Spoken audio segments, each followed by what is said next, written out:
Hey everyone, how's it going? Welcome or welcome back to Chef Vic Cuisine. Today we're making tuna tartare, a classic French recipe that has a modern twist. You want to try this tuna tartare recipe when you want to create an absolutely stunning and irresistible appetizer.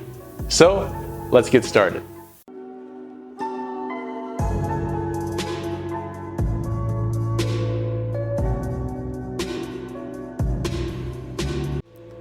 Hey everyone, so before we get started, make sure you hit that subscribe button and like button for me.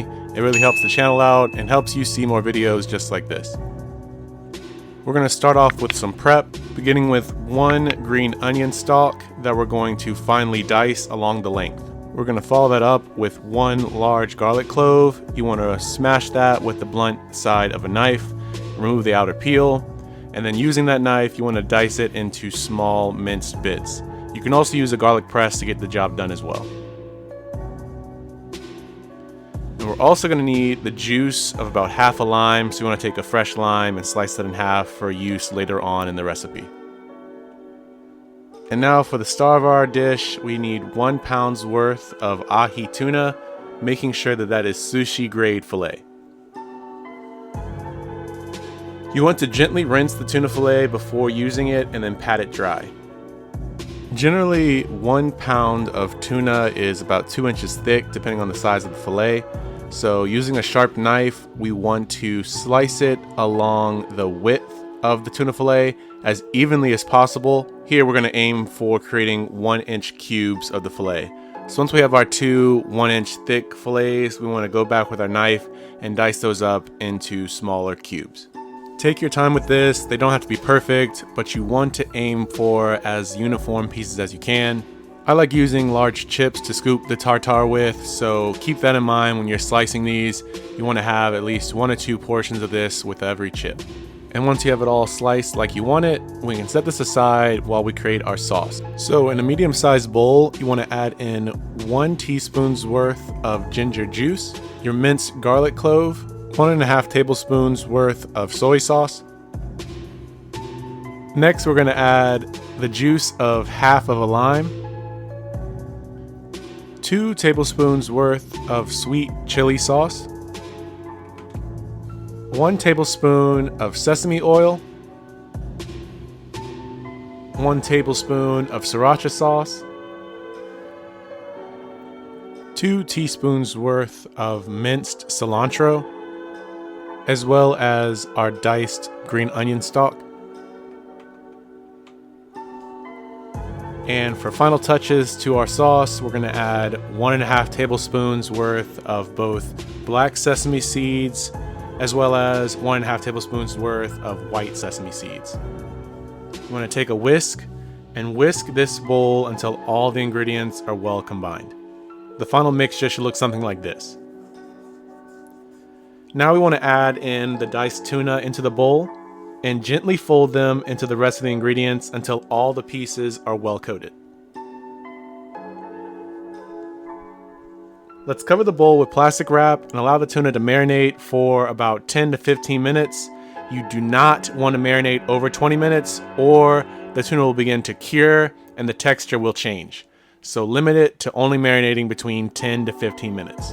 And while that marinates, we're going to create the avocado base for our tuna tartare. For that, we're going to need 1 more green onion stalk that we're going to finely dice along the length. And into a small or medium-sized bowl, we want to add 2 avocados that have been peeled, seeded, and roughly chopped. We're going to garnish that with about 2 teaspoons worth of lime juice, or the juice of approximately 1 lime. We're going to add in our minced green onion stalk, as well as 1 tablespoon's worth of sesame oil. Gently fold all these ingredients together until they are well combined. You want to aim to keep large chunks of the avocado still preserved. Next, for assembly, we're going to spray or brush a thin layer of oil onto a ramekin or mold to fit your ingredients in. I like using a 6-inch size springform ring. Now you want to place your mold in the center of a serving plate, and we're going to first add in our avocado to create the base. And then you want to add in your tuna layer as a topper, and gently press it in to ensure that it fills the space as evenly as possible. Once all your ingredients are within the ring, you want to gently release it from the stack. And as a final touch, I like garnishing this tuna tartare with microgreens and some additional sriracha sauce. What I like doing is adding small dabs of sriracha sauce along the outer edge of the serving plate. But with those final touches, this dish is ready to be served and enjoyed.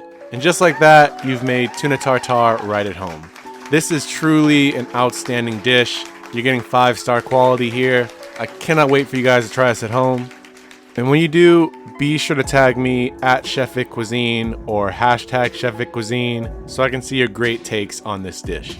This recipe and many more can be found in my cookbook, Chef Vic Cuisine Volume 4, Enhancing Your Inner Chef. And that's available on Amazon, and I'll be sure to leave a link to that in my description box.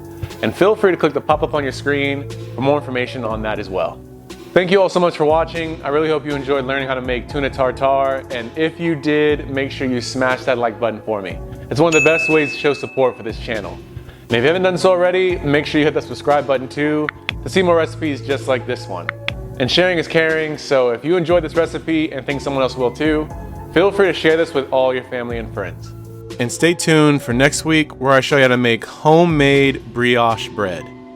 This bread turns out so light and airy and it will literally melt in your mouth. You have to try this recipe. Well, thank you all again so much for watching. I truly hope you enjoyed this recipe. Make sure you hit that subscribe button to check out more recipes just like this one. YouTube thinks you'll like these videos, so let's see if they're right. And I'll catch you next time on another episode of Chef Vic Cuisine. And until then, peace.